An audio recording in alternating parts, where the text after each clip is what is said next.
very good morning, Ambassador Ong Keng Yong, Co-Chair 15th ISSD, Executive Deputy Chairman RSIS, NTU, and Ambassador at Large Ministry of Foreign Affairs Singapore. Mr. Rajan Navani, Co-Chairman 15th ISSD, Chairman Ananta Center, and Chairman and Managing Director Jet Synthesis Jetline Group, distinguished panelists, Your Excellency, ladies and gentlemen. My name is Charu and I'll be the MC for the day.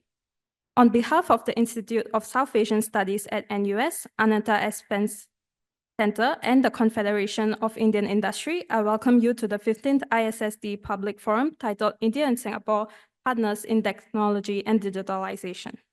I'm pleased to introduce the distinguished panelists on stage, including Mr. Rajan Navani. Joining him will be Professor Lim San San, Vice President, Partnerships and Engagement, and Professor of Communication and Technology, College of Integrative Studies, Singapore Management University, Mr. Nihal Chauhan, Non-Resident Fellow, Observer Research Foundation, America, Dr. Natalie Pang Lisan, Head Communications and New Media Department, University Librarian, National University of Singapore Libraries. The forum will be chaired by Ambassador Ong Keng Yong, and I shall now hand over the session to Ambassador Ong. Thank you very much. Welcome to all of you. I'm happy to see so many faces here today, and I know some of you personally, so go easy on my speaker, yeah? But we are very happy to conduct another round of the India-Singapore Strategic Dialogue. Some years back, my predecessor from Singapore, Professor Tomiko, felt that it is an important occasion to also invite non-participants in the forum, members of the public, students, academic, scholars, and anyone who will be interested in knowing what is happening in India-Singapore relation to join us in one segment of this annual gathering between our colleagues from Singapore and India. So this year, this public forum, we focus on technology and digitalization. Hopefully, all of you would be excited by the presentation that you will hear, and we welcome all of you to ask more questions or even make commentaries. Please be short and sharp with your commentaries as well as questions, because we want to ensure that everybody who would like to do something here can have a chance to stand up and ask or make comments. So I think I should get it going. You have on stage here all the speakers, and more importantly, my counterpart from India, Mr. Rajan Navani. He's actually an expert also on the subject that we are talking about today. So you can be the expert contributor to add whatever Natalie and San and Nihal have to say. Yeah, maybe you should be the referee because I am not a technologically savvy guy. I still struggle with how to do a WhatsApp. Yeah, this morning I flicked the wrong thing and it went into a different universe altogether. So I thought my computer had been hacked or my phone had been hacked. Okay, thank you. So it's already time to start the ball rolling. Yeah, without further ado, I would like to get this forum going. But all of you, please, when you have the chance to say something or make comments, address to the individual that you like to direct your questions or comment to, or if you want to say generally, you're also welcome. We have this dialogue for the last 2 days, and we have encountered different opinions, and more importantly, many of us listened to the ministers from Singapore to tell us their views and to explain to us some of the issues that they feel we should address. Today, we are going to talk about technology and digitalization with two expert ladies. Yeah, and maybe we should listen to them first. But Rajan, you want to say something before we start the ball rolling? No, thank you. Thank you, Yong. I think it's really been a very exciting 2 days. And, just to your point, not an expert. And I think nobody can be an expert in today's world when there are so many technologies and so much happening all at the same time. I think, we are living in a world, I so believe that the technological revolution that we are seeing today has never happened in the history of mankind to this extent, because there are multiple levers, that are moving, whether it's digitalization, whether it is new materials, it is space technology. I mean, there is no end to the number of multiple advancements that we are seeing. And we are seeing that in the context of a very uncertain, polarized world as well. So I think there's never been a more challenging, but at the same time, a more opportunistic, exciting time for people to come together and make a difference. So, I think there is a big opportunity here, and I can, of course, come in maybe a little later on some of the different aspects, the way we are looking at it, particularly from India, and, different angles through which we can, expect this partnership to kind of grow, particularly again, with a country that is 1.4 billion people moving from a under, I mean, not a developed country, but towards a developed country over the next 20 years. Hundreds of millions of people moving up the value chain when it comes to income, consumption, at one given point in time, the role of technology, digitalization. And I think in the context of this, the partnership with Singapore and its importance, I think, is even more meaningful. And therefore, I think the dialogue that we have concluded today has been, truly one which is very meaningful, and I think will go a long way in strengthening the partnership, as I mentioned earlier, for not only what we can do in each other's countries, but what we can do, globally together, and particularly in these areas of digitalization and technology. And maybe, as you said, after I've come in, I'll come in again and share some more thoughts. Thank you, Rajan. I see our newly arrived High Commissioner of Pakistan here, High Commissioner Rabia. Yeah. She has just been in Singapore, what, 2 months already? Yeah. So welcome, and feel free to pose us any comments or questions you may have after you listen to our speakers.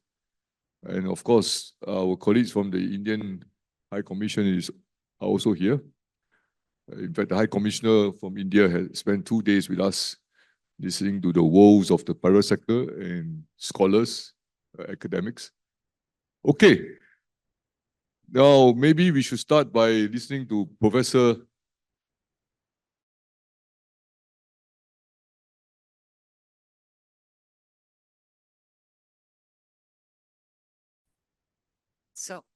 Very good morning, and thank you to Ambassador Ong for inviting me to join the ISSD.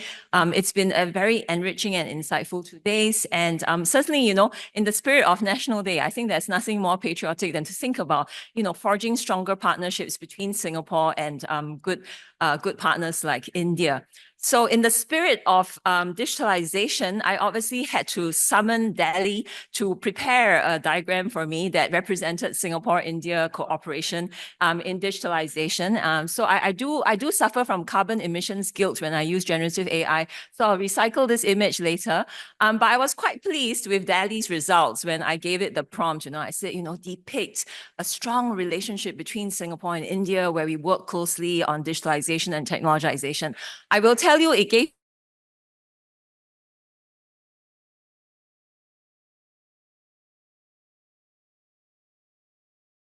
Today, it's my pleasure to share with you some thoughts about where I think Singapore and India can collaborate very strategically in terms of technologization and digitalization. The two countries are certainly at very interesting crossroads as well as inflection points with regard to the digitalization journey. And I'll be speaking from my experience as an educator, as a university leader, thinking about how we foster the best curriculum, how we work across educational institutions, across the public, private, and people sectors, in order to really make sure that technologization is inclusive. So I want to speak about strategic collaboration across 3 S's. Not because my name begins with S, that I have a fondness for S. Just so happens it is 3 S's.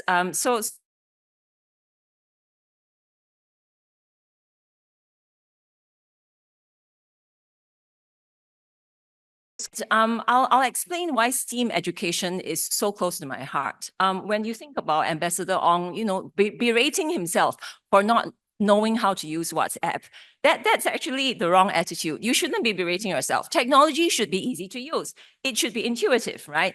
And we are clearly facing some challenges with regard to technology. Have mountains of e-waste to deal with. We've got, increasing use of digital infrastructures, which don't come naturally to people. And yet people, struggle and they've got to use these. They've been compelled to digitalize whether they like it or not. And in my research, when I started my research over 20 years ago, the people I was studying was young people who were like this tall, some taller than me. As my research went by, as the years went by, my respondents became shorter and shorter, and the device use was going younger and younger. And so we are living in a very digitalized world where technology pervades every aspect of our lives. In which case, it's really important that we don't look at technology from a technological lens. It's important that we think about the human aspects. We think about users like Ambassador Ong. We think about users like the toddler in the picture. How do we make sure that technology caters to every person on the demographic spectrum? So this is where I think STEAM education is really, really important, because when we think about the growing discourse around technology, we see a lot of hubris in technological leaders, the likes of Elon Musk, who will say, AI is going to create a future where no job is needed. The AI will be able to do everything. But do we want a world where the AI will do everything? And how will it do everything? And what does it mean? And at the same time, you've got the likes of Mark Andreessen. Once upon a time, he had founded Netscape. Today, he's a very successful. And he wrote last year in October a close to 10,000 word manifesto where he talks about how people who talk about ethics, who talk about slowing down technology, they're the enemy, because technology is the solution to everything.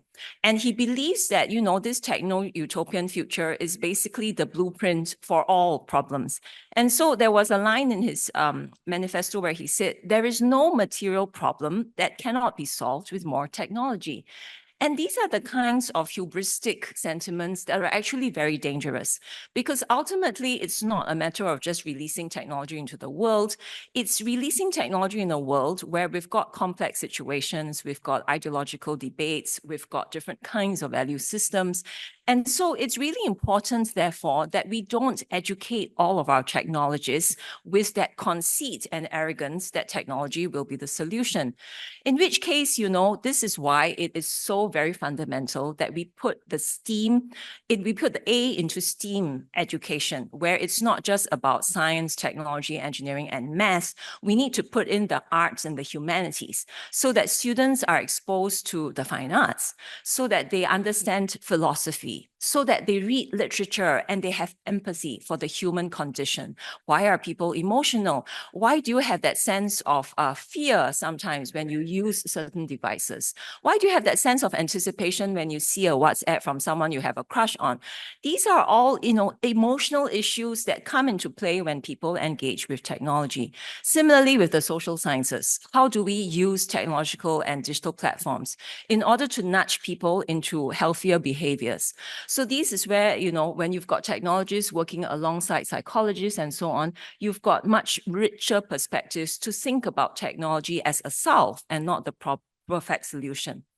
So I then want to draw attention to a very critical report that's produced by Skills Future in Singapore called Skills Demand for the Future Economy. This is a fantastic report because what they do is they map out the jobs across the past 10 years, and they look at the kinds of skills that are in demand and the kinds of skills that seem to be emerging on the horizon that are being sought by companies. So what they do is they look at jobs in different clusters, and it's interesting when you look at the data management cluster, that they've got the typical, sort of tried and tested skills. But increasingly, you see that customer data analytics is emerging on the horizon, data protection management, and AI application. These are skills that go beyond the technological. They go into the social side of things, because it's not just about data. It's not just about crunching numbers. It's about looking behind the numbers to understand customer behavior, to understand the patterns that are underlying all of these different kinds of data, which is why STEAM education is so empowering. Now, similarly, with the top 10 demanded skills in business management, with the emerging skills that are increasingly in demand, you are looking at stakeholder management, governance, and process improvement. Again, stakeholder management, that's about talking to people. That's about making sure that all of the entities that your company is engaging with are able to communicate the value of their solutions to different people in a way that resonates with their needs, with their anxieties. Similarly, governance. Governance is all about understanding the policies. It's about understanding the geopolitical tensions that are undergirding certain kinds of protectionist attitudes and so on. And these are all important facets of STEAM education, again, that I think need to be incorporated much more actively. And finally, one of the most interesting aspects of the skills demand for the future economy report is the critical core skills that it identifies. And it says that, the skills, the critical core skills have actually not changed much over the past decade.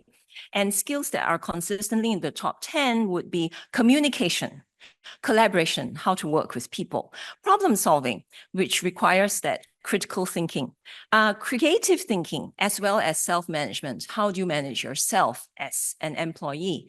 So these, again, are not tech skills. These are arts and humanities type skills that help to hone these kinds of capacities for creativity, for criticality, for collaborativeness, and so on. And so I want to underline again how important it is that we don't just focus on STEM education, but on STEAM education.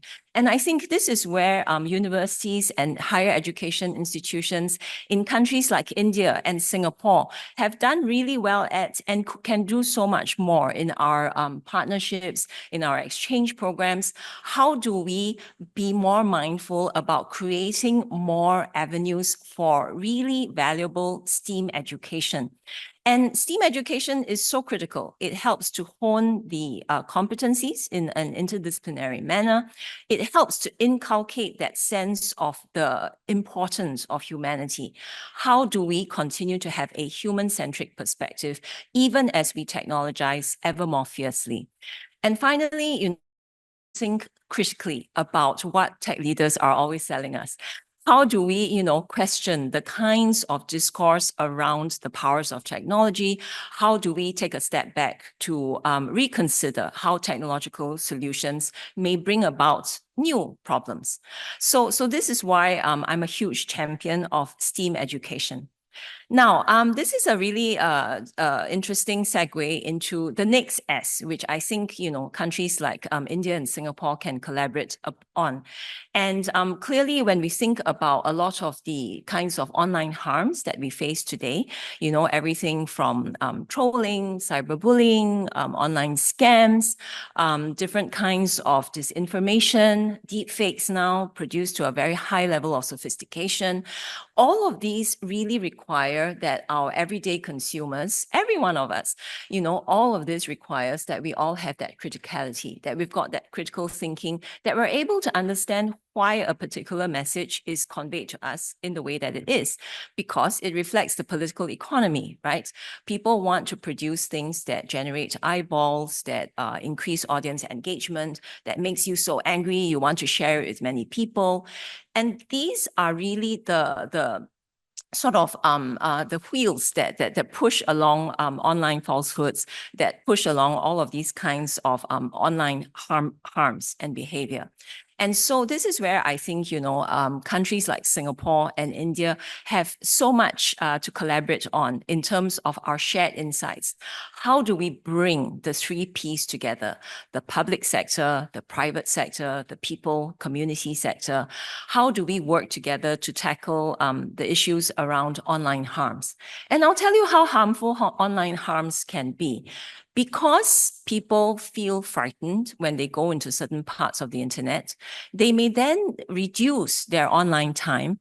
And as a result, they also reduce their online engagement. And this could undermine their exposure to all that could be helpful and educational about the online space. So, think about a young girl who is, frightened by an online encounter and decides to be a little bit more guarded and careful about how she interacts with people, which has its good sides, but it also has its bad sides, right? So these are issues that we really need to address. So ultimately, we do need to think about putting our energies together to create a much safer online environment for the most vulnerable out there. And I want to share a fantastic experience we had in Singapore, where together colleagues like Natalie Pang, as well as colleagues in big tech corporations, colleagues in the community organization space, like women's organizations. We were part of the Alliance for Action to Tackle Online Harms Against Women and Girls. And this was a fantastic initiative, about 47 people across diverse 3P sectors working together collectively to tackle this very egregious, highly nefarious problem that's making our online space much less safe than it could be. And it was a very rewarding experience that I would be happy to share with colleagues in India. And I think it's a great model that certainly more countries can experiment with. So fundamentally, moving on from there, we also want to think about how to empower users to protect themselves. And this, again, is something that is important as people navigate a lot of the challenges of the online space. So moving beyond people and individual users, I want to address the role of platforms, the role of companies, tech companies. And this is where Singapore has made very useful strides in terms of helping to equip practitioners with tools to translate AI ethics principles into practice. So I'm very active in the Singapore Computer Society, where we've produced an AI ethics body of knowledge that in its next edition is going to have something like 95 case studies of different organizations and how they translate AI ethics principles into practice. How do you operationalize AI ethics principles of fairness, accountability, transparency, interpretability, and so on? And these are all important principles that we shouldn't just be talking about. We need to be building them into the platforms, into the digital infrastructures that run our everyday life. And besides the Singapore Computer Society, IMDA obviously has been working very hard on its AI Verify toolkit, which Minister mentioned yesterday evening. And AI Verify, again, is a fantastic tool for practitioners, tech platforms to test the ethicality of their devices, of their innovations. So moving on to the last S.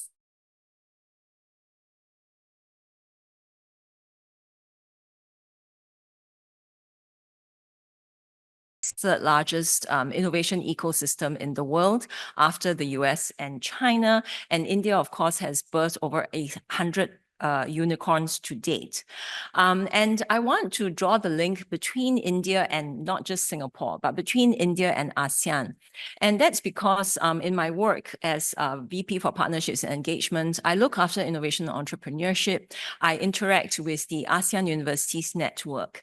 And the ASEAN Universities Network is a very vibrant community of universities across ASEAN, which are working across various thematic areas. And one of the thematic areas is the University Innovation and Enterprise Network, where we've been collaborating on incubations, on startups, and so on. And this is where SMU recently launched the very first white paper on the innovation and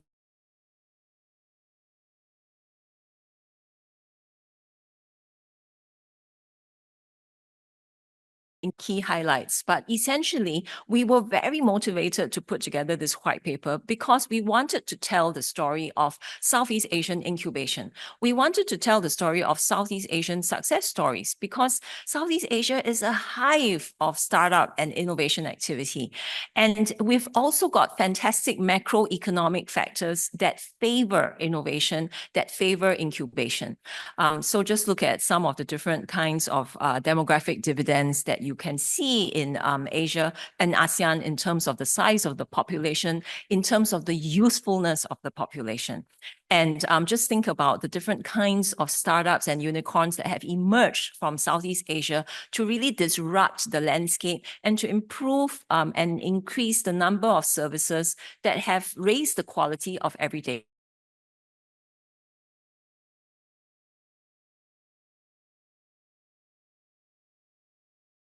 innovation hubs. And we've been able to nurture so many of these innovations, so many of these startups, the likes of PetSnap, the likes of Bioformy, Grab, and so on.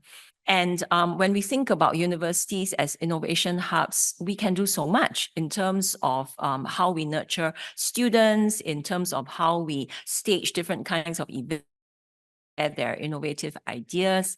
And so, I just want to leave you with our key recommendations from our white paper,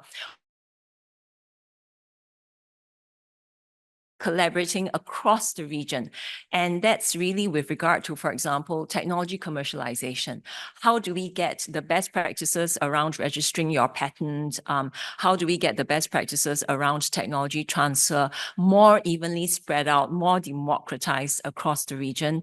How do we also improve the access that students across ASEAN have to good mentors, founders who have exited companies, people like Rajan who have tremendous, industry experience who would be able to give great advice to a young startup, right? And how do we also level out the playing field in terms of seeking funding for your startups? Finally, how do we give our startups in ASEAN international exposure, working with perhaps startups from India? How do startups from India come to ASEAN to work with our startups?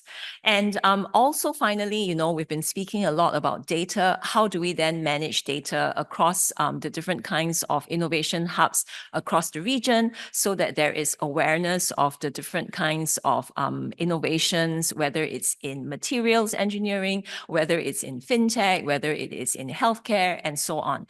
And so these are all, I think, really critical areas where ASEAN clearly can work much more actively together, but certainly in partnership with countries like India.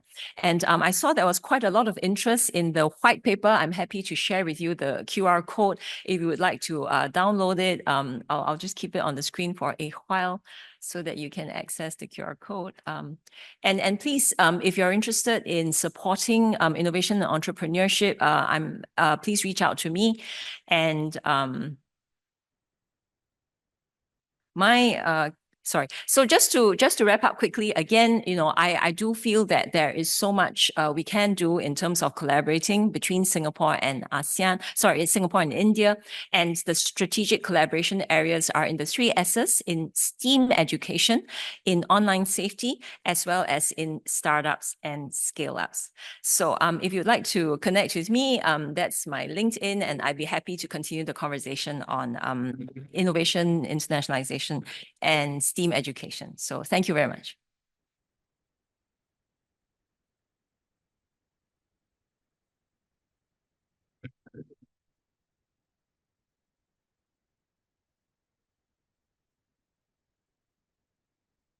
Oh, perfect.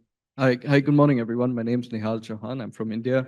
I'm a non-resident fellow from the ORF. And, I really couldn't be more excited to follow after your speech, which I think covered a whole gamut of what the partnership should look like. But to also talk a little bit about why is India and Singapore so much more suited to each other on the tech partnership level, right? And one of the things when I was doing this research and we were trying to find out the tech complementarities is the fundamental difference that we've seen over the past year is the fact that tech has gone much more beyond just the digital realm or about being an economic or a jobs issue.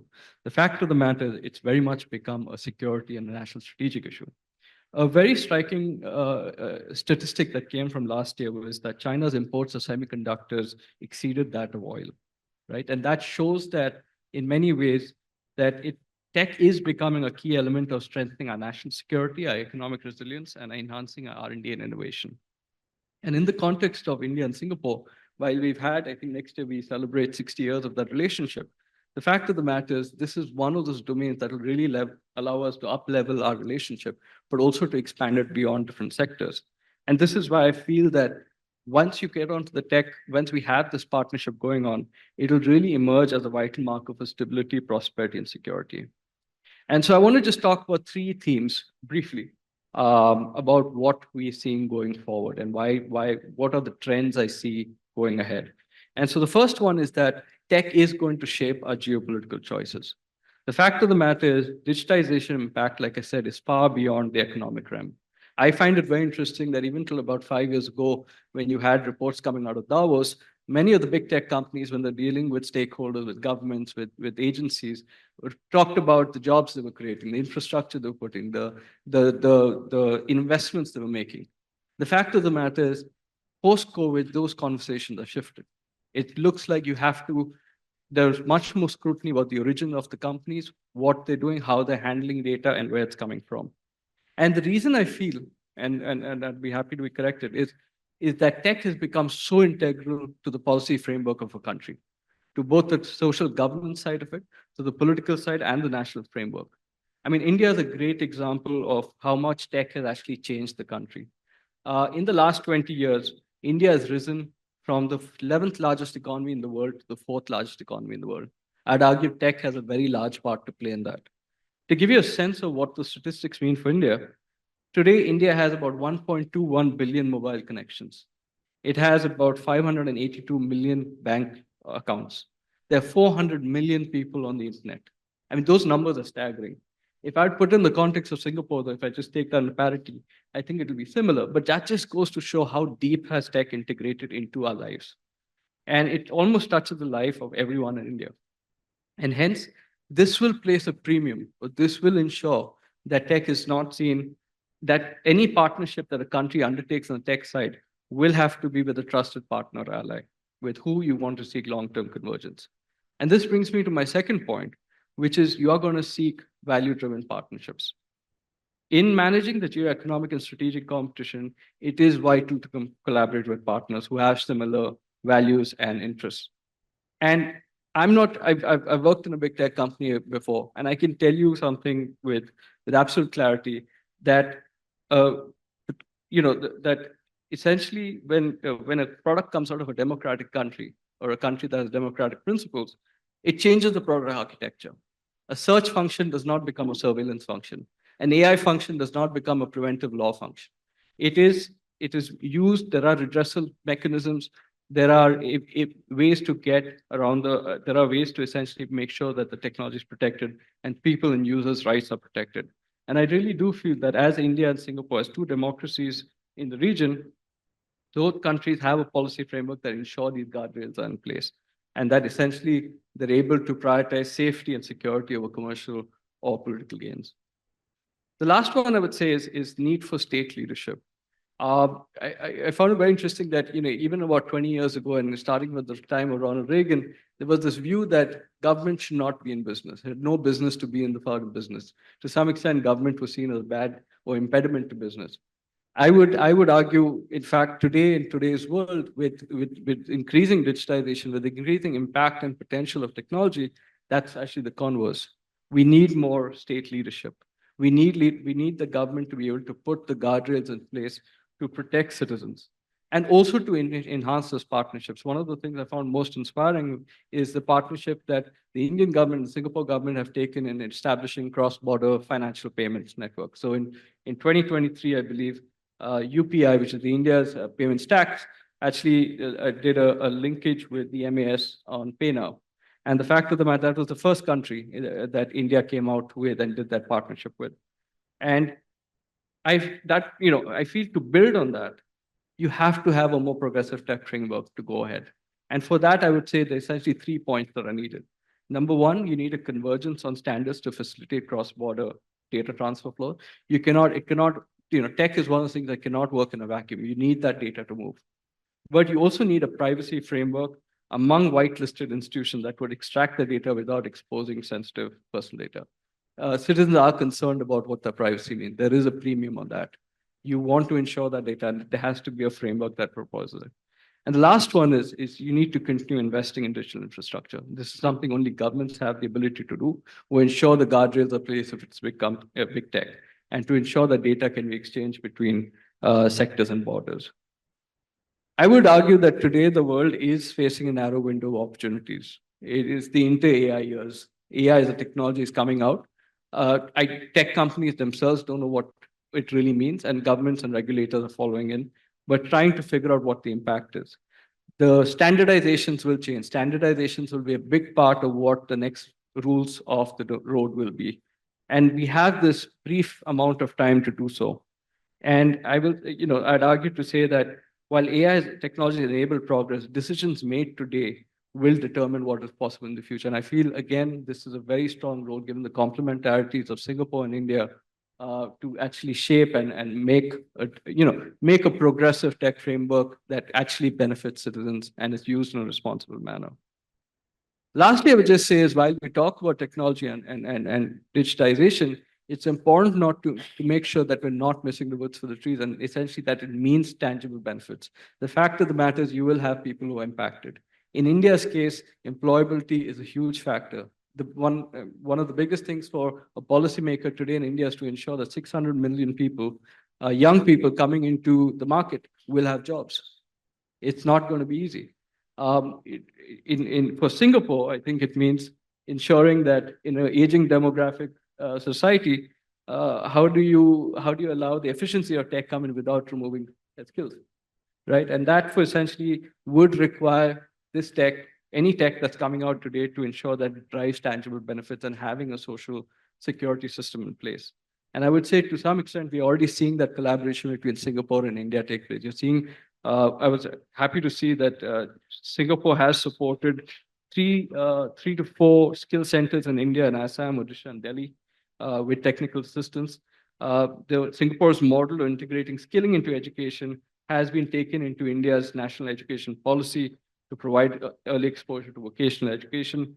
I find India's come there many. I mean, you talked about the thriving tech ecosystem in India and startups. I think that provides a fertile ground for Singaporean young Singaporeans to go to India and to get real world experience in what it means to work in a tech company. And we've seen that over the last year, we've had 10 students from Singapore to go and actually get a flavor of that. I think the sweet spot for any investment in this will be how do you retain employment, but also go into emerging tech. And I feel amongst the gamut of technologies you see coming out, semiconductors is one of those where it's really the promises, right? So for India, it's a sweet spot because it allows you to be in emerging tech, but also to create employment for the citizens. And I feel this is really some place where you can really benefit from Singapore's technological innovation ecosystem, but also to on the capital fund side and use India's manufacturing and labor talent force. So I'd say in conclusion, there's no arguments against a greater tech partnership between India and Singapore. I think the journey is how do we do it and how much the government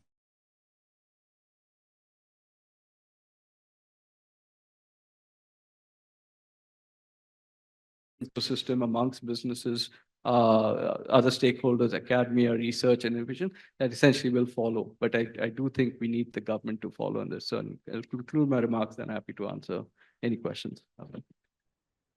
Thank you. Thank you, Nihal. Next, we are having Natalie. Yeah, there she is Thank at the you. stand. Go ahead, Ready. Natalie. Hi, everyone. Sun talked about 3 S's. I'm going to talk about 4 P's. We are both Singaporeans, so there's a pattern here. And also, it has nothing to do with my name, my last name in particular. So the 3 sort of 4 P's I'm going to talk about, it's not people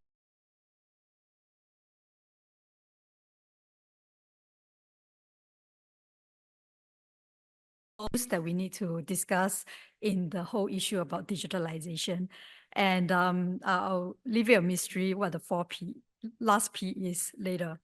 So let me start with a story about people. In 2020, I was invited to be part of a global dialogue on, on the future of the internet. It was called the We the Internet Global Dialogue. And we had actually one partner from each country, and there were 70 over countries that participated in this dialogue. So I represented Singapore and organized a citizens dialogue in 2020. Now, 2020 was also a COVID year. So the irony of us talking about internet amidst COVID did not escape me. I will not elaborate on the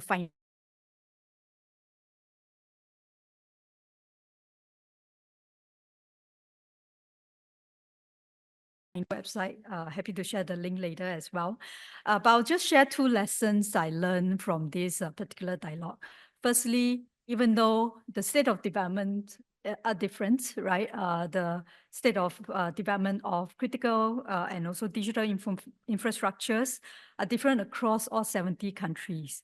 There are many concerns and aspirations that are very much shared between people across all 70 countries. Those concerns include how do we actually address the gaps in terms of digital literacy? How do we actually deal with all this data that is actually now being collected by many platforms? What are the kinds of governance principles we can actually look at in terms of not just collecting, but also managing, using, and also sharing such data? That should also include disposal as well. And yeah, those concerns are very much shared, although perspectives are different. There are also concerns about fact-checking, as well as very much the potential of the internet to develop the digital economies, right? And also digital entrepreneurs. And my second lesson is really very much about people, right? And I realized in the midst of this dialogue, there is so much power, especially in gathering group of concerned citizens to discuss not just their concerns, but also their aspirations in terms of how they see the internet and deliberate on solutions.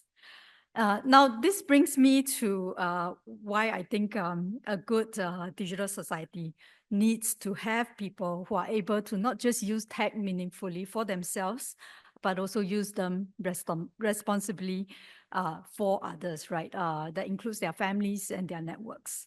And this brings me to the topic of digital well-being, which I see as and believe very much as something that future digital societies need to think about. Now, if you actually, whether or not you have an Apple phone or Android phone, right, you would have come across this term, right? In fact, if you look at app stores, right, you will see many digital well-being apps. They are now there, right? Google defines it very much as screen time, and likewise many other apps. But for me and my colleagues, digital well-being is beyond screen time. It actually involves digital skills, digital empowerment, which actually really refers to how we use our skills to help others. Digital rights, understanding of what are the rights and responsibilities surrounding our digital use. But what does that really look like? I have actually 5 to 6 minutes. I'll skim through this very quickly. So we define digital well-being as having 3 aspects, right? Not just people having a healthy relationship with technology. Of course, that includes screen time, but more importantly, understanding why they use tech when, right? So that is about purposeful tech use. They should also be able to understand and actually maximize the positive effects, but also minimize and manage the negative impacts of engaging with technology. And last but not least, be able to actually identify all the drivers and factors that can impact their balanced use. And digital well-being is so important to members of the public, right? Because it actually now encompasses different domains of our life, not just in terms of work and school, but also play and even our interactions with our families. Now, the way we look at digital well-being is actually from the perspective of digital skills, individuals, and their ability to confidently actually acquiring and also applying digital skills. Secondly, right, digital empowerment, their abilities to actually pursue not just their personal goals, but also proactively engage with others as well through technology. And last but not least, the extent to which they understand their digital rights and responsibilities. So as an educator, I believe very much at this point that it is really important for the university, educators at universities then to step beyond the classroom at the university to actually reach out to the public, right? So this is actually just two examples of things that we do at the research center, where we conduct public facing workshops and forums for people to actually get to know about digital well-being. So the one on the right is the latest one that we did with the National Library Board. Now, sorry, before this, right? Now I think now then, having talked about digital well-being, right? Let me turn to the second P, platforms, right? I'm going to talk about platforms and policy kind of interchangeably. Why are platforms important? I believe platforms not only facilitate, but they also mediate our daily lives by shaping what kind of transactions take place on platforms, but also who we interact with. In fact, sometimes the very entities that we are interacting with increasingly are the platforms themselves, like robots, for instance, right? It does concern me as a mother of a child, right? Whether or not that actually can potentially displace our young people's ability to interact with real humans. But that's another matter, right? But increasingly, even our interactions are highly mediated by platforms. So their platforms are also considered by now a major data control, right? Or fiduciary, if you like, right? Unlike in the past, right, where the states very often are the ones actually collecting and managing and controlling the kinds of data, personal data, right? That is being collected by from citizens and private organizations as well. They collect a lot of data.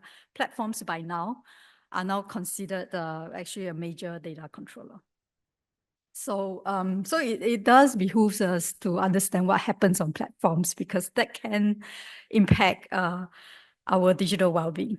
So, and ultimately the extent to which people feel safe and adequate enough to participate in the digital economy. So, so this is actually, I think Sun has spoke about online safety, right? And just highlighting some examples of online safety here. Scams, for instance, has been on the rise, right? So this is actually the latest kind of statistic that we have, top 10 scams of concern. Not all scams are the same, right? And therefore, I believe very much that the way we tackle job scams, for instance, and the way we tackle things like love scams has to be different. Platforms are not actually also unaware of what's been going on, right? But just to also talk about the different kinds of harms that platforms are kind of finding themselves having to deal with.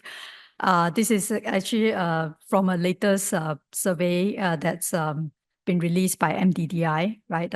Reporting on the top 5 online harms that social media, that users have actually reported encountering on social media service platforms, right? Yeah, cyberbullying is, top of the list, but also closely followed by sexual content. And content that actually incites tensions between different races and different religious groups, as well as violent content. Now, as I said, actually platforms are not unaware of the need to moderate content, right? Platforms that we know have been actually actively trying to deal with this issue. So this is actually just a statistic from Facebook or Meta, right? So as you can see, this chart, right, actually kind of shows you the kinds of the number of content, right, that's actually are classified as hate speech, right, worldwide from fourth quarter of 2017 to third quarter of 2023, right? No surprises that if you actually look at somewhere in the middle of the chart, right, during COVID, the amount of hate speech content was the highest, right? That also resulted in actually platforms reporting higher instances of removal of this hate speech, right? This actually was on a downward trend until 2023 Q2, right, where you actually see a spike again. Now, I think we have to deal with the fact that it will not go away, right? But what really happens, what should be our response is something we need to talk about. And this is, I think, an area where Singapore and India could potentially participate in, right, or collaborate on. Singapore's approach to dealing with online harms is a combination of legislations, guidelines, as well as public educational initiatives. So one example is the Media Literacy Council, which actually Professor Sun is also a part of. That I'm a part of. And these public education initiatives can help to educate the public in terms of what they can do. Now, I've also earlier talked about platforms as a major data controller.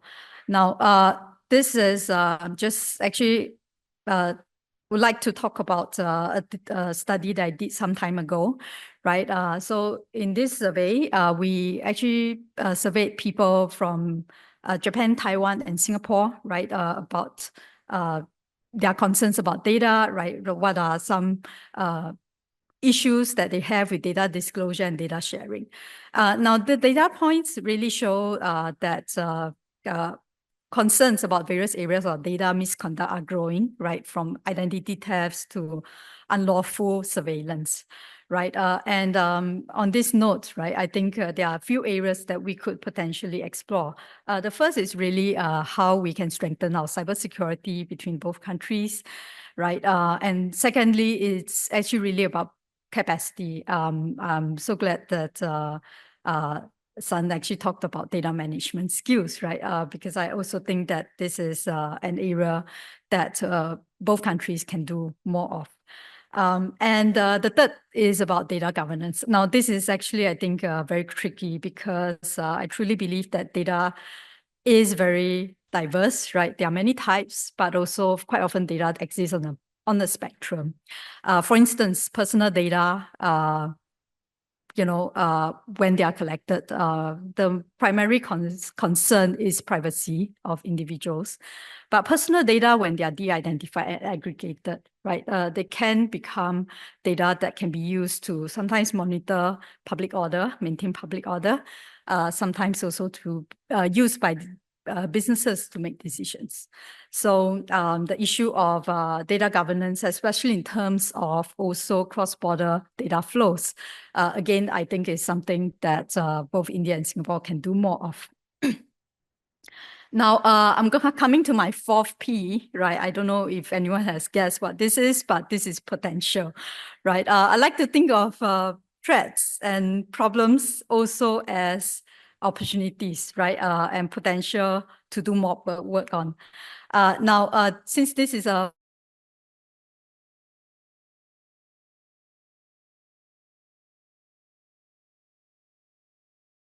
I think there are also many concerns that are growing.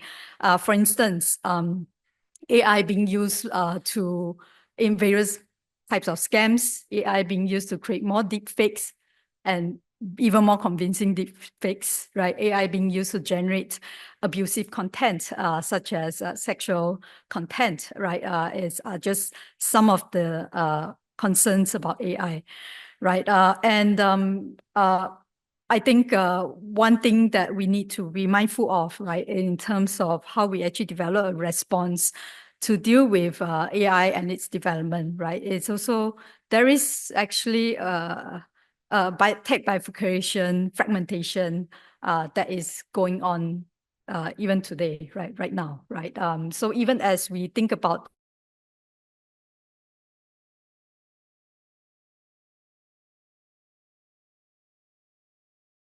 again, I think there is much utility in terms of gathering like-minded people, in terms of thinking about AI development, including our response to these threats. On this note about AI, right, I also think that there is actually it's really important also to think about how minorities and underrepresented groups are actually included in this whole development. Now, this is a survey, right, an opinion poll that was done just a couple of years ago with over 1,000 tech policy professionals and policy experts across the United States, United Kingdom, Germany, and France. Now, of course, Singapore and India are not represented here, but I do think that it does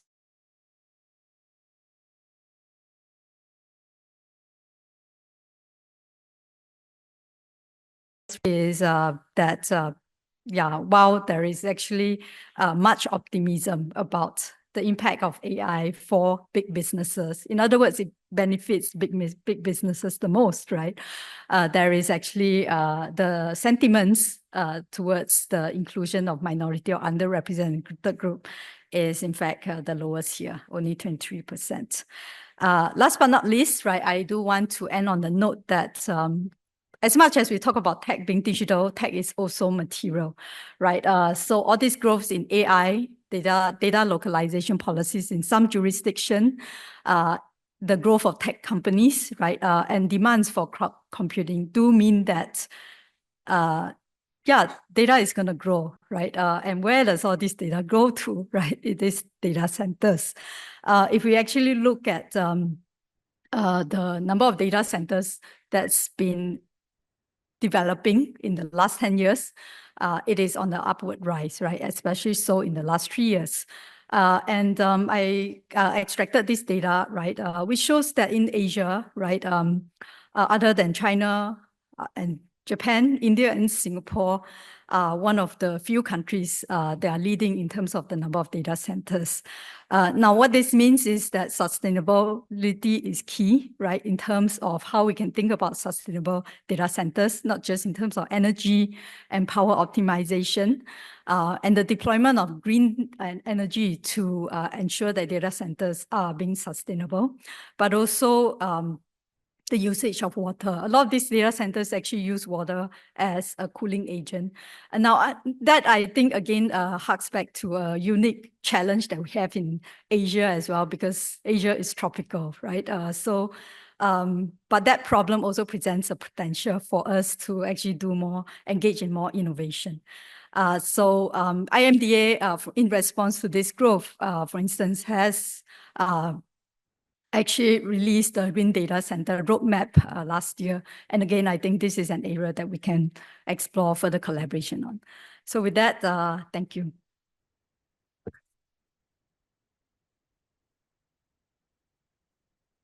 Thank you.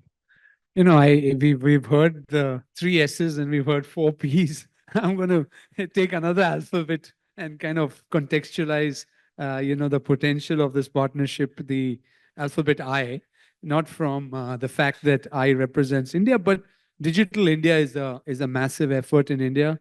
You know, yesterday we were with the minister here, and you remember you discussed about the designation. It is digital development and information. So the I also there in the minister, but the information soon going to become intelligence, as we have heard.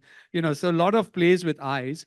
But if I were to really look at, the partnership and the potential with technology and digitalization, I think the word digital now applies generically before any word you use in any form of industry. Digital health, digital tech, digital infrastructure. Digital word is become very democratized, very generic. And if we were to look at it in 3 buckets, I think infrastructure, inclusivity or inclusion, and innovation. And really, what does that really mean to our partnership?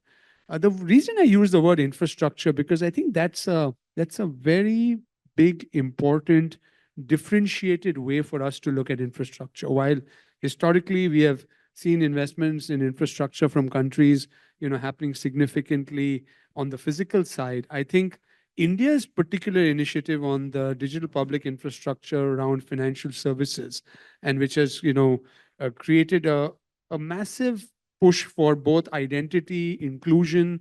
It has played a very key role in delivering services to citizens that was never possible before. And I think increasingly, as we look at the next 20 years and we look directionally, we see digital public infrastructure moving not only from finance, but moving to agriculture, as even in the last India Union budget was emphasized to improve efficiency, productivity, farmers' data. 40% of India's livelihoods are with farmers. And really, how do you change that, using digital can be a massive, effort. Healthcare, digital public infrastructure in health. Globally, we see healthcare has become a big subject and big issue when it comes to costs and affordability, and digital also brings that. So I think the focus on digital public infrastructure and thereby making it interoperable. Again, I don't know, it's an I, but what UPI and Pay Now did. So I think creating digital public infrastructure, but then ensuring there are standards that make it interoperable, I think is a great way in which the world can connect and build, especially India and Singapore can create very, very good pilots around some of these pieces to then extend into other markets, ASEAN and others as well. And I think there is a larger understanding, what I'm getting a sense of, for countries now to agree on some of these standards, etc. The second I, as I said, is inclusion. And Tanyong, you were talking about how you were talking WhatsApp and technology and digital, but Singapore's entire effort in including senior citizens into digital literacy, I think there was a massive effort which was done in Singapore, because I think there is tremendous learning there. Countries like India and others can benefit significantly from some of those examples, as well as I think in India, when we talk of inclusivity, we really also talk of affordability as being a very key component. So if you see, if we want to include, 1.4 billion people into a formal economy, you want to include people from multiple angles, you also have to strengthen their ability for livelihood. So that also means including MSMEs, including businesses.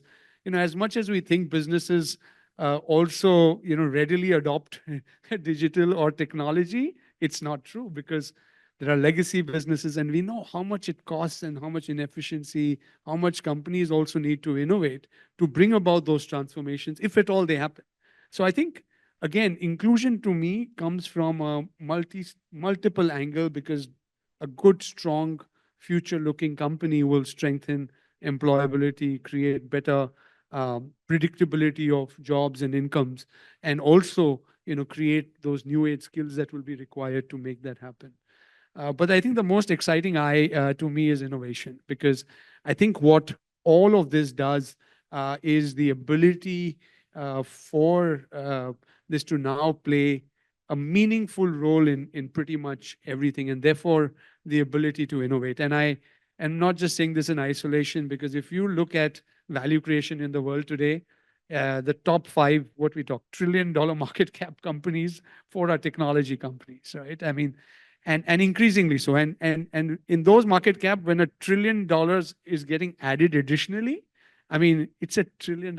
I mean, it's huge. We are talking of India's digital economy becoming $1 trillion, ASEAN becoming $1 trillion over the next few years. But the fact is that whether it's investors, whether it's the world, it is betting on the future of technology as a driver of across multiple things. So I think the ability for innovation, not only from startups, but scale-ups, the ability for countries like India to actually partner with the world in this process is immense, because historically a large part of Indian sweat and engineering blood has gone into those $1 trillion companies today. Some of them are being led by people from India.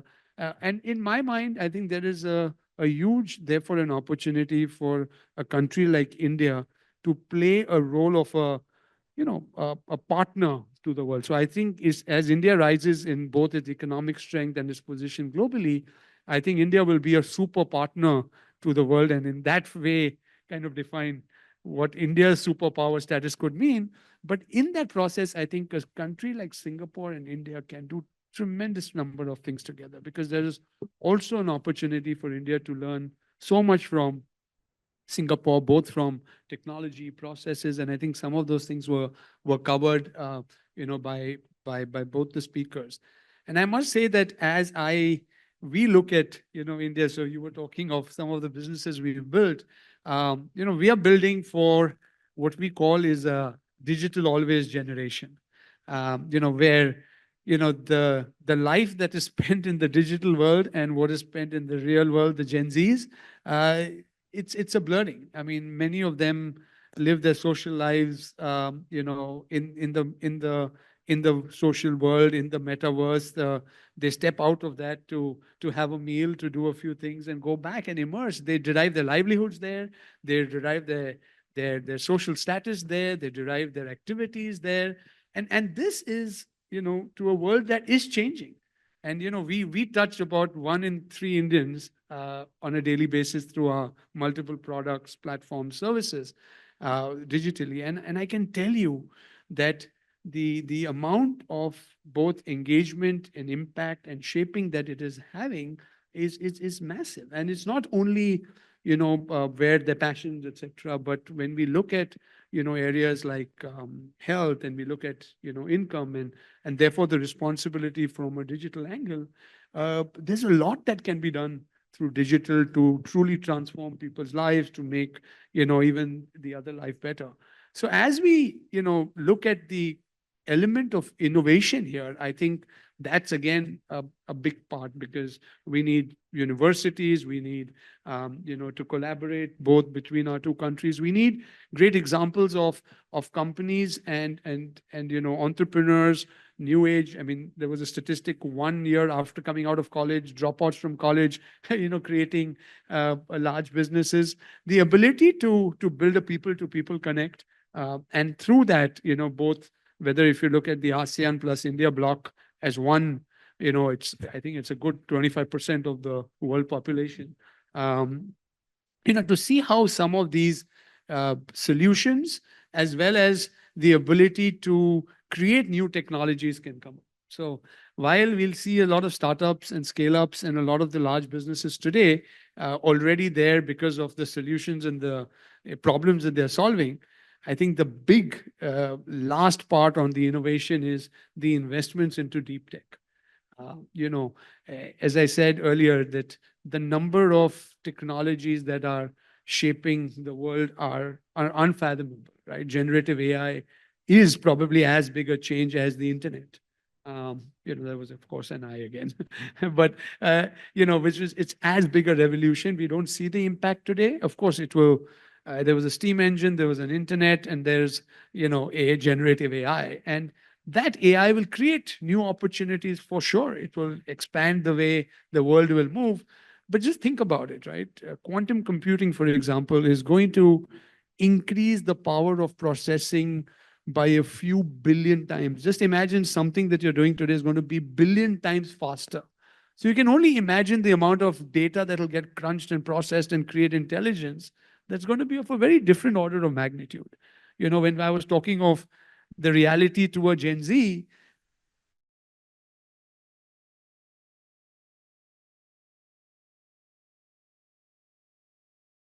things like Zoom, etc., or what you're doing is, it's enhancing your ability to interact in the real world. One of the large businesses we run is we create virtual worlds. So virtual reality is whatever your imagination is, it can create, right? And today with AI, it's just getting faster, and there's nothing that prevents human imagination, and all human progress has come from imagination. So imagine the process of imagination becoming faster.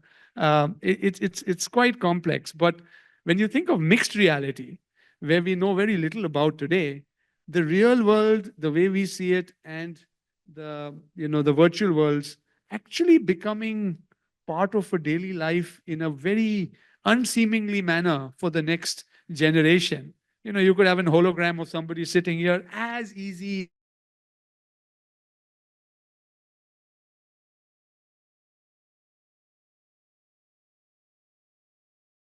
because it's just going to increase the process, the speed, and we're seeing 5G, 6G. So I'm just saying that for a world like this, the ability to innovate, to be able to create products, services, like what you said, you don't have to learn; it just comes to you. Is a big opportunity, and I truly believe that many of the things, because you quoted Elon Musk on one aspect, but his chip in the brain or his satellites around the earth are completely crazy ideas. But we use 7-8% of our brain. Imagine having a chip there, and your own intelligence will grow. And imagine if that happens across the human race. What is it going to mean? I'm just parking some thoughts on new technologies, new capabilities, and all of this happening together in a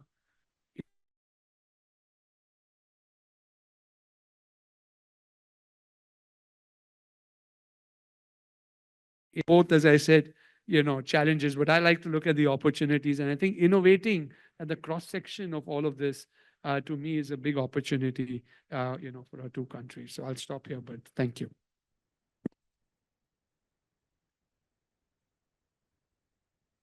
Thank you to all our speakers.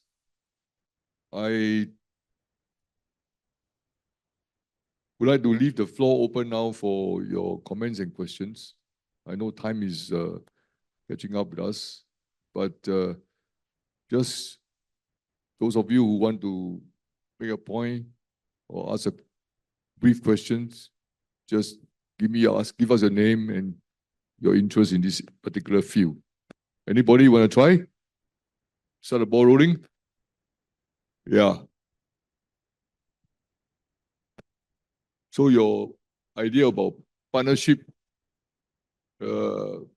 impact, and to me, networking will be very critical for our preparation for going into the digital and technology world.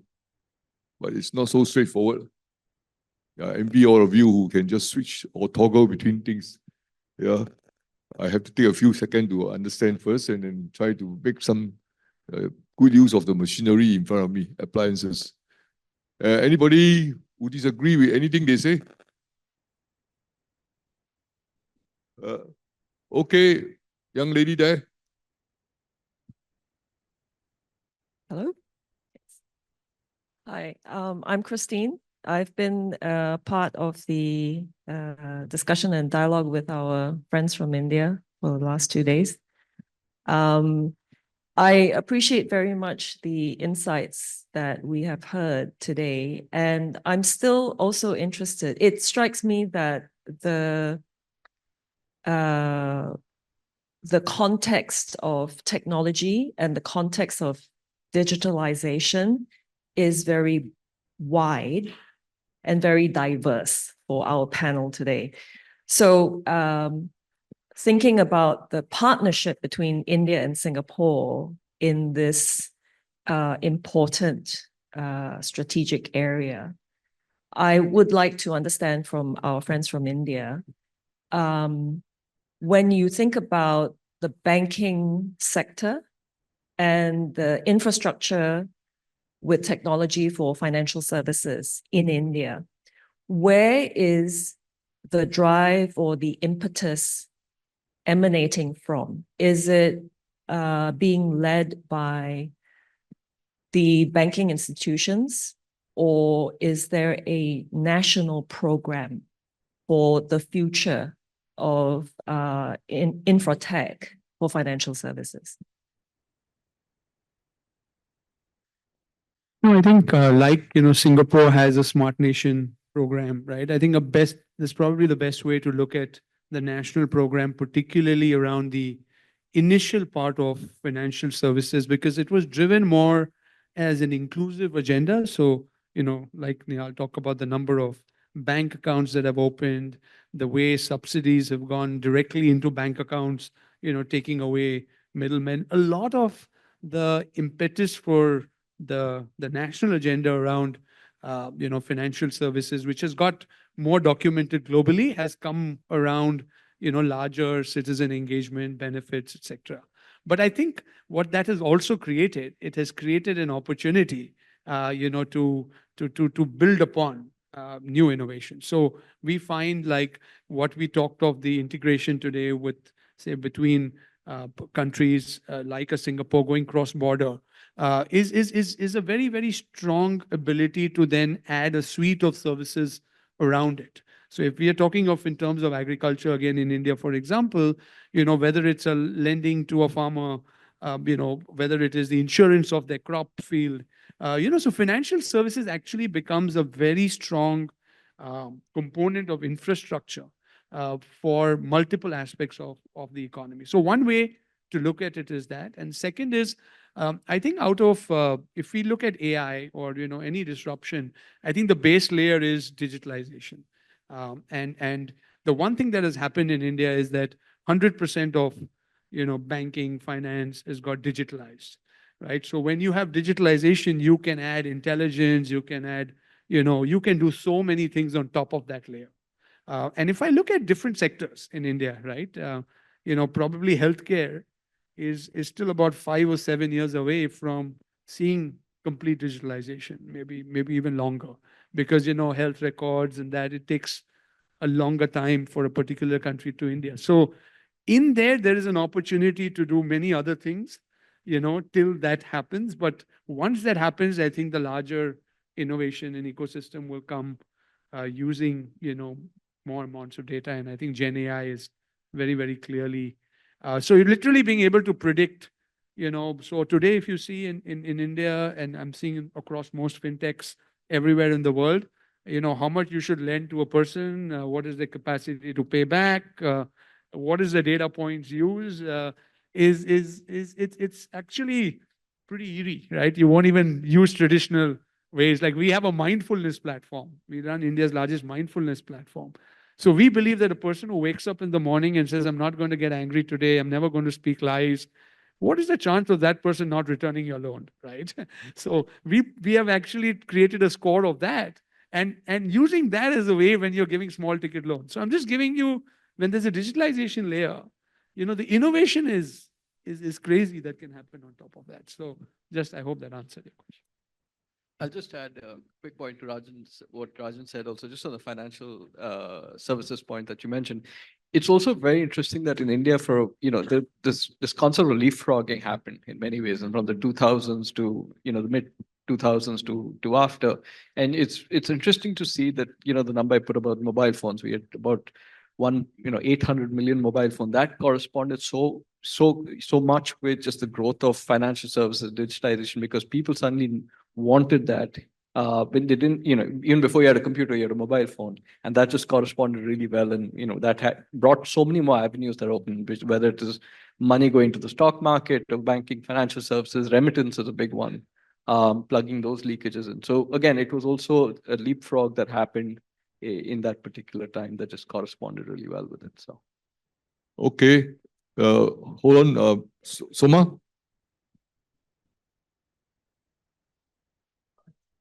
So you asked who is responsible? Was it the banking sector or the government, etc.? Right. So to my mind, it was a very good example of a private-public partnership. The government came out with a policy called JAM, which was Jan Dhan Yojana, which means banking, Aadhaar, which was our unique identity number, and M for mobiles. So basically, this was the policy direction given by the government, which RBI brought it within the banking system. So what they did is we had the Aadhaar number much before all this number. They linked that to banking inclusion. So a lot of people who were not included in the system, using that number, got entry into the banking system, which is very important, because that was the way in which the government was going to give the welfare measures and stop the leakages. So I'm just adding to what they have said. But for us, it was that JAM moment which actually led us to this. And the banks actually utilized that and saw to it that they were included. Thank you. Yes, one question from the back. While you're waiting for him to ask a question, I once asked asked a man selling cakes and bread. I say, why you switch to digital? He said, I don't like the middleman, so now I can deal directly.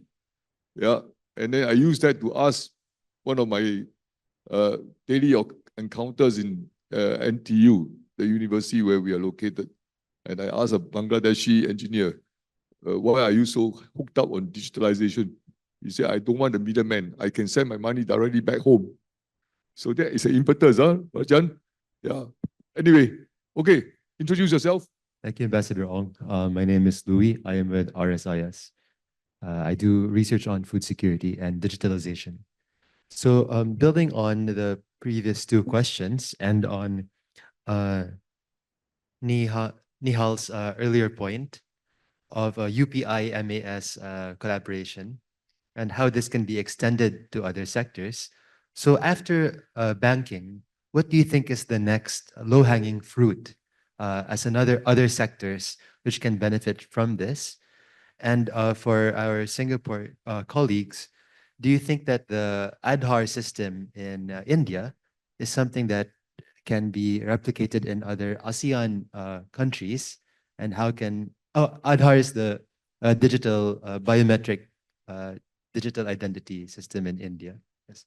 Do you think this is something that is replicable or transferable to other ASEAN countries, given the role that Singapore plays in ASEAN digital? Thank you.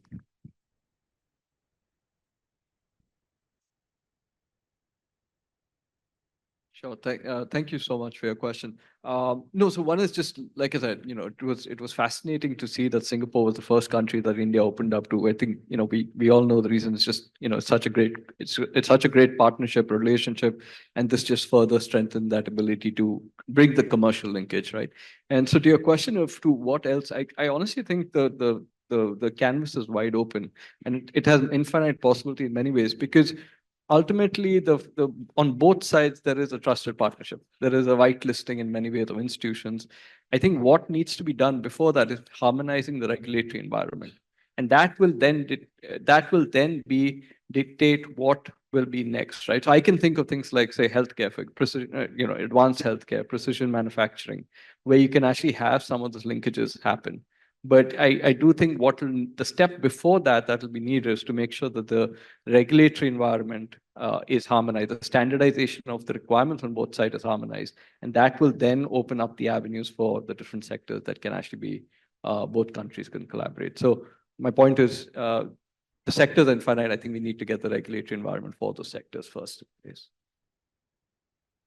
So from my quick search of what the Aadhaar looks like, I think it's quite similar to SingPass. But generally, when we think about the COVID period and how, overnight people had to basically digitalize and figure out how to access different kinds of digital services, whether it was banking, whether it was healthcare, I think it's quite clear that unless we have full-scale digitalization that is also highly inclusive, that is easy to use, intuitive, we're going to have pockets of society that will be forgotten and left behind. So whether or not, we roll out something similar to like Aadhaar or SingPass across ASEAN, it's important that across all of our experiments or undertakings in rolling out these digital services, that we do make sure that we have inclusion by design. Because ultimately, these digital identity services are the backbones that open the doors towards other services. And people do find that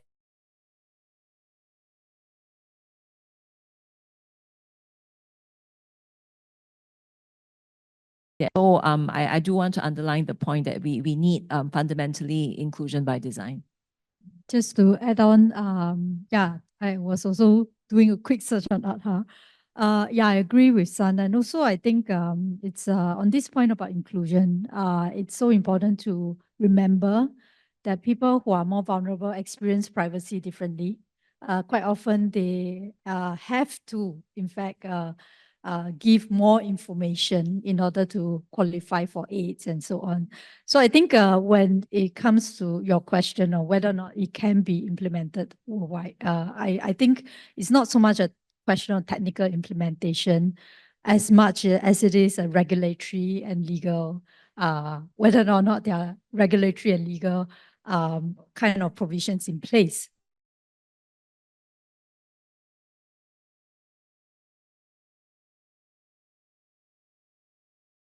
say about people who are often on that vulnerable spectrum, right? It's also the fact that they may not always be able to participate. So thinking about how they can be included, it's actually incredibly important. Yeah. My last point is that for any governments that's considering to roll out this outright, I think with any kind of biometric systems, they should always also be prepared for like failures, right? What happens when things go wrong? So which is why I said that before rolling out, right, the whether or not there is a regulatory and legal provisions in place, it's incredibly essential. Yeah. Yes.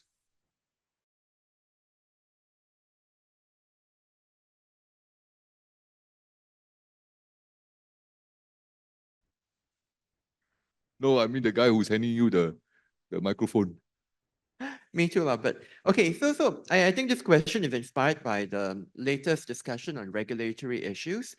Because I think for a lot of questions in big tech, there are a lot of regulatory questions emerging about things like, for example, for Gen AI, right? To what extent should Gen AI platforms be allowed or not be allowed to skirt copyright laws protection? You've got data privacy and data transfer issues across borders as well. I think the question is about, do you envision that for example, for Singapore, India, or even just more broadly speaking, there would be a need to include such regulatory aspects in, let's say, discussions of bilateral trade agreements, multilateral, and so on, so that there's a bit more clarity, I think, for the firms to operate and also to reduce this need to perhaps re-clear regulation in every single jurisdiction they operate in and so on.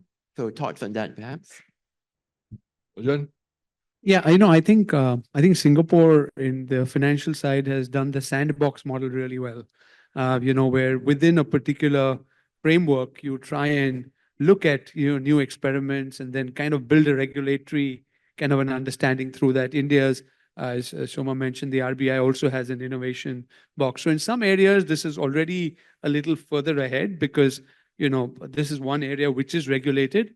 But I think the bigger challenge, as you rightly said, is going to come where there is no regulation. I mean, the decision is whether they should be regulated or not be regulated itself a question today. And I think there is going to be a degree of better consensus building, a better understanding, and therefore the need for expertise, in these discussions, I think is very important because not having that expertise and discussing without that is big. But I think a framework-led approach with some standards, getting defined or discussed, and then larger number of corporates and countries kind of abiding to those standards could be a way ahead. But certain issues to me are going to be challenges, especially when it comes to things like ethics and AI. It's a very debated topic, but I don't see as much solution. I see a more emphasis on the intensity of the problem, but I think these are harder problems to solve, but it is definitely a big challenge, and it should get included in bilateral trades. Just to say, I very much agree. But also, yeah, I think the kind of inclusion needs to probably be at a framework level because when it comes to certain issues, I wanted to add also even issues like data localization. There's I think a difference of views in terms of what this looks like. So I guess, to double down on the point about the regulatory challenges at the moment, we are actually seeing more sort of industry sharing of best practices through, for example, things like AI Verify, which was actually not just Singapore government-led, but in collaboration with a long tail of tech companies. But indeed, the whole issue of AI regulation is still quite contested and very much a work in progress. Next question, comments? Yeah. Microphone is coming. My name is Vinod Singh from Singapore Water Association. So my question is about, for technology and digitalization, if you see the water is one of the key elements for the semicon industry or for data center and for the whole economic growth for India. And water has been a key sovereign risk for Singapore. Singapore has done pretty well in the last 25 years. So do you see that, and also with the climate change impact, and what is going to stifle the economy and a few other stuff, risk is going to go more severe. So do we see any strategic partnership India and Singapore can build, which will help not only Singapore and India, but also the many other Asian countries as such?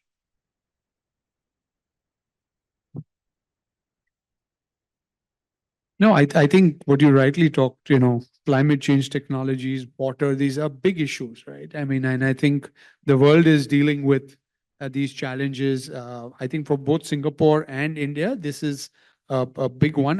There is already enough collaboration from what I know that is already happening. But I think we can do a lot more. To your point, there are, I think, some joint research programs. There are corporate leading. CII runs a water institute, which is actually looking at partnering here in Singapore with complementary, kind of institutions, and actually defining the problem areas and then actually looking at solutions. So there is a lot of activity that is happening. I think this will also require maybe other countries to come in. I know, like Israel's thing on water was very, very, very strong. And I think there's been a lot of that innovation that has gone in, particularly in countries like India. So I think it will also go beyond just India and Singapore. No, I don't have anything to add because I want to give another final chance to anyone who want to make a comment or ask a question. Okay, young man there, this will be your last comment or question because we have to prepare our delegates to go to another meeting at 1:50. Okay, go ahead, sir. Yeah, sure. So my name is Shoaib Sheikh. And as I think Nihal pointed out, semiconductor industry is an area of strategic importance. And Singapore has quite a well-established semiconductor industry. So I wanted to ask, how do you see collaboration happening between India and Singapore in this industry? And maybe we have Sachin Pilot. Maybe, when can India see our own Silicon Valley, let's say? Yeah, thanks. Comments, Nihal? I'm not a semiconductor expert by any way, but what I would say is there's significant complementarity between India and Singapore when it comes to semiconductor manufacturing. The most obvious one is for manufacturing you need space. At the moment, I feel Singapore is basing a lot of the manufacturing facility in Jurong. Is there space or capacity to do that in India? A lot of Indian companies are now investing. In fact, the Tata Group, for example, has put about $5 billion allocating it to different parts of the ecosystem to manufacture semiconductors. As those skills come up, Singapore can look at India as a manufacturing destination. And likewise, India has a talent pool that has skill, and the skill development that we've already talked about, the complementarity there. So again, there are many ways that can happen. I think the issue right now is just about timing, is when do they kind of coincide with each other to actually bring that synergy together, because that's where it'll determine how best we can make that partnership fully work. Sansan, anything you want to add? Natalie? Actually, just to respond to the two gentlemen question, I think as I identify, I think that one specific area in the amidst growing digitalization, one area that we can really look at collaboration in the context of climate change and Asia is really sustainable management of data centers. And also the trend is moving towards hyperscale data centers as well, which actually India is growing very much in.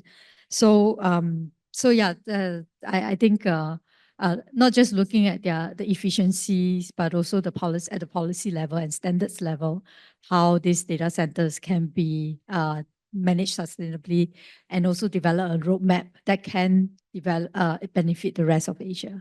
Yeah. Thank you. I think behind every project, behind every guy, there is a woman in charge. And the lady there is my controller. She said we have to get them to go and eat lunch and go and prepare for the next program, next item of the program. So I think your presence here today and your comments and questions are very encouraging. And I think for future edition of our dialogue, we'll spend more time I give more time for interacting with all of you and tackle some of your questions and query. For today, thank you very much for being part of this program, and we hope that you, although very briefly, have been introduced to some of the issues in our technological development as well as digitalization on a day-to-day basis. And we thank all the partners involved for putting this together, and see you next time. Thank you.